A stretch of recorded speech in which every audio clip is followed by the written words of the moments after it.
এবার আমরা নামাজের মধ্যে প্রবেশ করি। আমরা এই যে নামাজ, এই নামাজ আমাদের জীবন্ত করতে হবে। একেবারে নামাজ আমরা পড়ি যে নামাজটা মরা নামাজ, এরকমের নামাজ পড়ে জীবন্ত নামাজের স্বাদ পাওয়া যায় না। কোন যায় নাকি? নামাজটাকে সৈয়দ আবুল আলা মওদুদি রহমতুল্লাহ আলাই বলেছেন যে নামাজি দিনের স্তম্ভ, নামাজি জান্নাতে যাবার চাবি, নামাজি মুমিনের একেবারে প্রথম গুণ। কিন্তু আফসোস, আমরা নামাজ সম্পর্কে আমাদের জানা বুঝার অনেক অভাব। আমাদের নামাজটা জীবন্তই হয় না। অধ্যাপক গোলাম আজম সাহেবের লেখা জীবন্ত নামাজ আমরা কয়জন পড়ছি? আমরা আন্দোলন করি খুব, কিন্তু আন্দোলনের মূল রুহু, মূল যে সব জ্ঞান, এগুলো আমাদের মধ্যে অনেকের মধ্যে অনুপস্থিত। জীবন্ত নামাজ বইটা আমি পড়ার জন্যে অনুরোধ রাখলাম, জীবন্ত নামাজ বইটা পড়বে। নামাজটা কী করে জীবন হয়? আমরা আজান ভালো করে বুঝিনি। আজান কি ভালো করে বুঝি? আজানের মধ্যে খুব মৌলানা খুব ভালো করে আজান সম্পর্কে আলোচনা করেছেন যে আজান যদি আমরা বুঝতাম তাহলে আমরা খাঁটি মুমিন হয়ে যেতাম সমর্থন করলে। আর আজান যদি আমরা প্রকৃত বুঝতাম আর যদি খাঁটি মুমিন না হই, তাহলে মুয়াজ্জিনকে আমরা হত্যা করতাম। এই আজান এইভাবে স্বাভাবিকভাবে কখনো চলতে পারে না। মুয়াজ্জিন প্রতিদিন 5 ওয়াক্ত মসজিদ থেকে আজান দেয়। সে কি বলে? সে বলে আল্লাহু আকবার। সে বলে দুনিয়ার কোনো শক্তি, দুনিয়ার কোনো রাজা বাদশা, দুনিয়ার কোনো ক্ষমতাধর, দুনিয়ার কেউই বড় না। আমি কাউকে বড় বলে মানি না, আমি কাউকে ভয় করি না, আমি কাউকে আমি সময় করি না, আমি কাউকে দেখে ভীত সন্ত্রস্ত নয়। কারণ আল্লাহ সবার বড়। আল্লাহু আকবার বলি সবাই, আল্লাহু আকবার। ইমানদার যদি আজান বোঝে, মুয়াজ্জিন সর্বপ্রথম বলে আল্লাহ সবার বড়, আল্লাহ সবার মহান, আল্লাহর বিপক্ষে, আল্লাহর উল্টা, আল্লাহর পরিপন্থী কোন নিয়ম কানুন, নীতি নৈতিকতা, আদর্শ, আইন ও কানুন আমি মানি না। আল্লাহ সবার বড়, আমি আল্লাহরই আইন, আমি আল্লাহরই বিধান, আমি আল্লাহরই হুকুম মানি, আমি আল্লাহর জন্যে, আল্লাহ আমার জন্যে, আমি আল্লাহর বাইরে যাব না। জোরে বলি সুবহানাল্লাহ।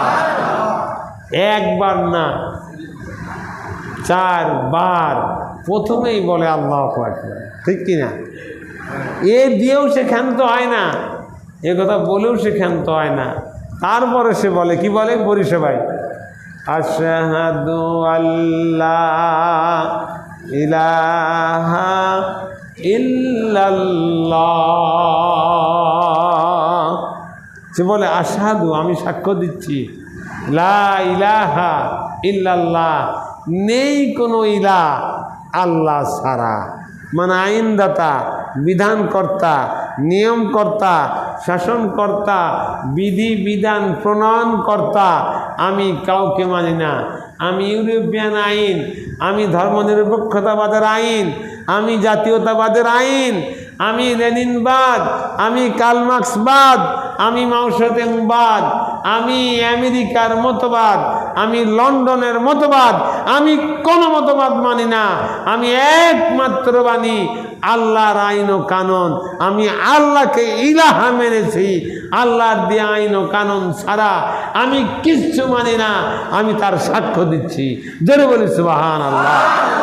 এ কত বড় কথা, এ কথার ওয়েট কত, এ কথার দাবি কত দূর, আমি সাক্ষ্য দিচ্ছি আল্লাহ ছাড়া আর কোনো ইলাহ নাই। এর সাক্ষ্যই তো আমার প্রিয় নবীজি দিয়েছিলেন, কোন ঠিক কিনা? যখন আল্লাহ দাওয়াত দিতে বললেন, হুজুর দাওয়াত দিলেন, ইয়া আইয়ুহান নাস কুলু লা ইলাহা ইল্লাল্লাহ তুফলিহুন। হে পৃথিবীর মানুষ, হে দুনিয়ার মানুষ, হে মক্কার মানুষ, তোমরা বলো লা ইলাহা ইল্লাল্লাহ, আল্লাহ ছাড়া কোনো ইলাহা নাই, কোনো আইনদাতা বিধানকর্তা নাই, আল্লাহ ছাড়া কাউকে ইলাহ মানা যাবে না, এ কথা বলো। আর তাহলেই তোমরা তুফলিহুন, তোমরা কল্যাণ পাবা, তোমরা মঙ্গল পাবা, তোমরা শান্তি পাবা, দুনিয়ার আখিরাতে তোমরা মুক্তি পেয়ে যাবা। এই যে কথা হুজুর বলেছিলেন, এ কথা বলার পরেই আল্লাহর নবীর মাথার উপরে পাথর ছুঁড়ে মারা হলো, মাথা ফেটে গেল, রক্ত বের হতে লাগলো। আর আবুল আহাব বলল, তাব্বান লাক, হে মোহাম্মদ তুমি ধ্বংস হয়ে যাও। কেউ বলল পাগল, কেউ বলল জাদুকর, আর কেউ বলল মিথ্যাবাদী। নানান কথা বলে গালিগালাজ আল্লাহর নবীর উপরে করতে লাগলো। এই কথা বলার কারণে আল্লাহর নবী যে দাওয়াত দিয়েছিলেন, আর মুয়াজ্জিন সাহেব আজানের মধ্যে তো সেই সাক্ষ্যই দেয়, কোন ঠিক কিনা? আল্লাহর নবী মার খান, সাহাবারা মার খেয়েছেন, সমস্ত ইমামরা মার খেয়েছেন, সমস্ত মুজাদ্দিদরা মার খেয়েছেন, সমস্ত হক্কানি আলেম উলামারা মার খেয়েছে। ইসলামপন্থী, ইসলামের পক্ষে, আল্লাহকে ইলাহ বলে প্রমাণ করার পক্ষে যারাই কাজ করেছে, তারাই এ দুনিয়াতে অত্যাচারিত হয়েছে, নির্যাতিত হয়েছে, নিষ্পেষিত হয়েছে। কিন্তু মুয়াজ্জিন সাহেব কেন নির্যাতিত হন না, কেন নিষ্পেষিত হন না, কেন ঠাট্টার বিদ্রুপের সম্মুখীন হন না? মুয়াজ্জিন সাহেব আজান দেয়, এই কথার তাৎপর্য হাকিকত বোঝে না, আর যারা শোনে তারাও বোঝে না। কাজে ধর্মনিরপেক্ষতাবাদের বড় নেতা, জাতীয়তাবাদের বড় নেতা মুয়াজ্জিন সাহেবকে সালাম দিয়ে তাকে অনেক ভালোবাসে, অনেক সম্মান করে, পারলে হাদিয়া তো বাও দেয়, কোন ঠিক কিনা? যদি বুঝতো কথার মানে কি, তাহলে মুয়াজ্জিন সাহেবের কপালে মার ছাড়া, গালিগালাজ ছাড়া, বাধা ছাড়া কিছু জুটার কথা না। কিন্তু ওরা বোঝে না। এরপরে আবার মুয়াজ্জিন সাহেব বলে, আশহাদু আন্না মুহাম্মাদার রাসূলুল্লাহ, আমি সাক্ষ্য দিচ্ছি মুহাম্মদ সাল্লাল্লাহু আলাইহি ওয়াসাল্লাম আল্লাহর প্রেরিত পুরুষ, মানে আল্লাহর পক্ষ থেকে নেতৃত্ব দিবার জন্য তিনি এসেছে। তিনি এই পৃথিবীতে আল্লাহর পক্ষ থেকে প্রেরিত হয়েছেন আমাদেরকে পথ প্রদর্শন করার জন্যে, আলোর দিক দেখাবার জন্যে, ন্যায় ও সত্য পথের দিক দেখাবার জন্যে, শান্তি কল্যাণ স্বস্তি নিরাপত্তা দেখাবার জন্যে। কাজে রসুল ছাড়া আর আমরা কাউকে নেতা বলে মানতে পারি না, ঠিক কিনা? এই যে মুয়াজ্জিন সাহেব যা বলল, কি যাতা কথা কন, এ সাংঘাতিকতা না? তারপরে বলে পরিষেবাই, হাইয়া আলাস সালাহ, হাইয়া আলাস সালাহ, নামাজের দিকে এসো, নামাজের দিকে এসো। যেন মানুষ মুসল্লিরা প্রশ্ন করছে, আমি নামাজের দিকে কেন যাব, নামাজের দিকে যাব কেন, কি কারণে যাব, নামাজে গেলে ফায়দা কি, নামাজের দিকে গেলে লাভ কি? এবার মুয়াজ্জিন সাহেব জবাব দিয়ে বলছে, হাইয়া আলাল ফালাহ, কল্যাণের দিকে এসো। মানে নামাজ পড়লেই তুমি কল্যাণ পাবা, নামাজ পড়লেই তুমি মঙ্গল পাবা। নামাজি শান্তি স্বস্তির একমাত্র পথ। জোরে বলি সুবহানাল্লাহ, হাইয়া আলাল ফালাহ। তারপরে সে আবার বলে আল্লাহু আকবার, আল্লাহু আকবার। আল্লাহ সবার বড়, আল্লাহ সুমহান, তিনি মহিমান্বিত। তারপরে বলে আবার শেষ করে লা ইলাহা ইল্লাল্লাহ, নেই কোনো ইলাহ আল্লাহ ছাড়া। যেই দাওয়াতটা সব নবীরা দিয়েছে, সকল নবীর কালেমা এক না দুই? কথা তো আসতে কোনটা? ইমানদার যদি হয় মরা তাই কোনো কাম হয়, কোনো কাজ হয়? ইমানদার হবে তেজদীপ্ত। আমি প্রায় কথা বলি যে 1000 ভেড়া বা ছাগল একটা সিংহই যথেষ্ট, কারণ ঠিক কিনা? কাজে মুসলমান ইমানদাররা সিংহের মতো। 1000 কাফের মুশরিক থাকলে কি হবে? এক ইমানদারি যথেষ্ট।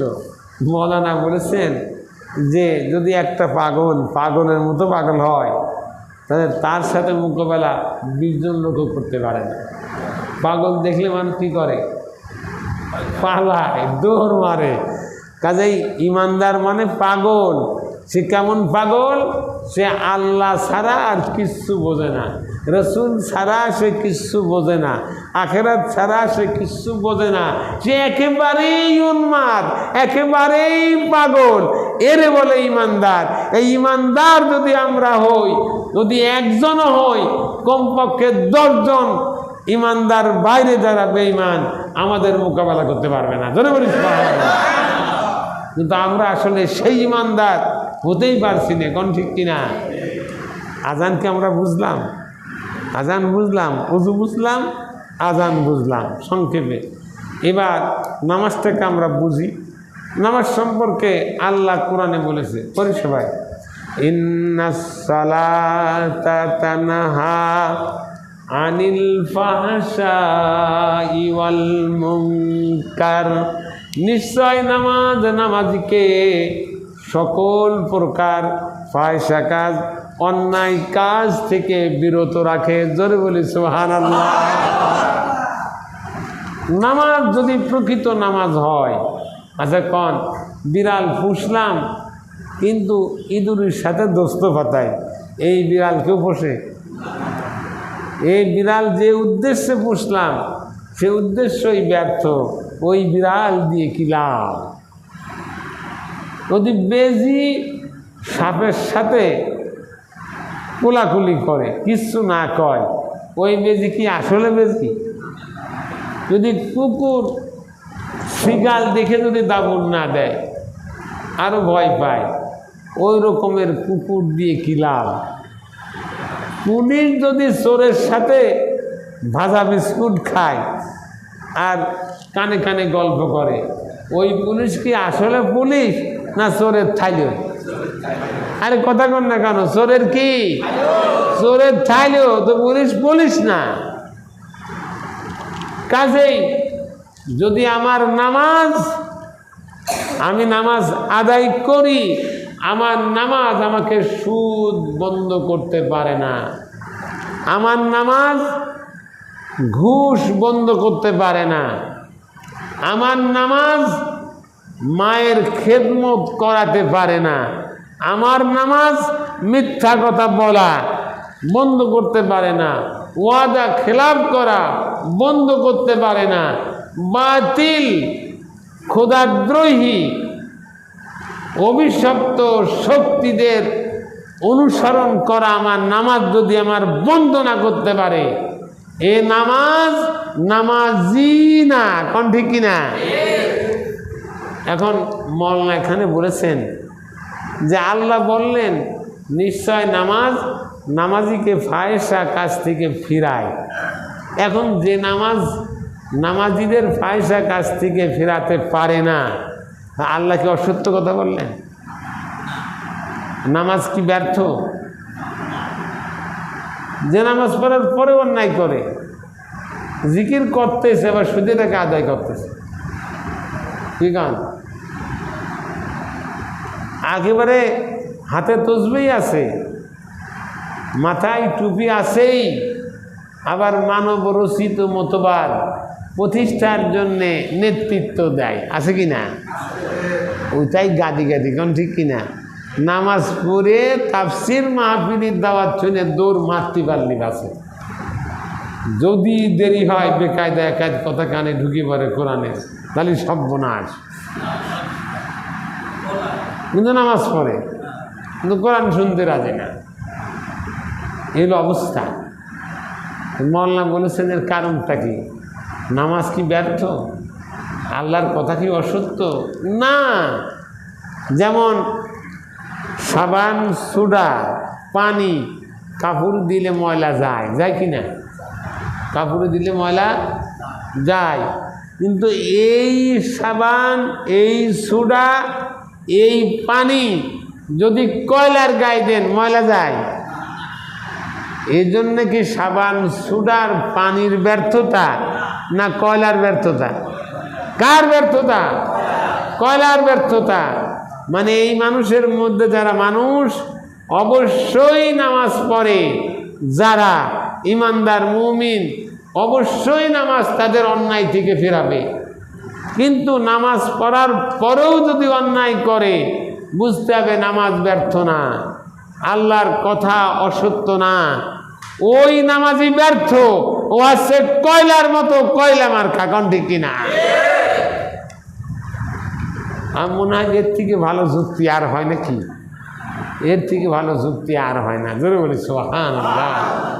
আল্লাহর বললেন ফাওয়াইলুল লিল মুসাল্লিন আল্লাযীনা হুম আন সালাতিহিম সাহুন। ওই সব নামাজীদের জন্য ধ্বংস যারা নামাজের ব্যাপারে গাফলতি করে।